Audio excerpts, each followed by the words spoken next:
Hey everyone, welcome back to our channel. Today I'm going to show you how you can stop startup apps in your Windows in a very simple way. So without wasting any time, let's get started. First, you just need to come over at your chart icon and then click on your right mouse button.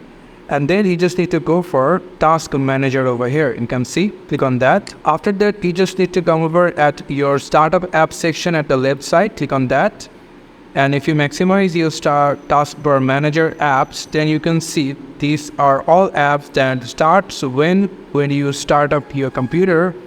So you can see that these some of status is enabled, some of disabled.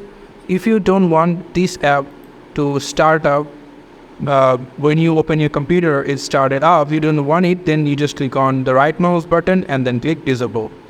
And by this, it's you can see now status is disabled. So you can do for other apps that you don't want to start as default when you start your computer. So just click on disabled and disabled this too, but you can remain it security or stay straight. It's you can disable this iTunes mobile device also. So by this you can disable apps in startup into Task Manager. So thank you so much for watching this video. I hope to see you in other videos. Till then, goodbye.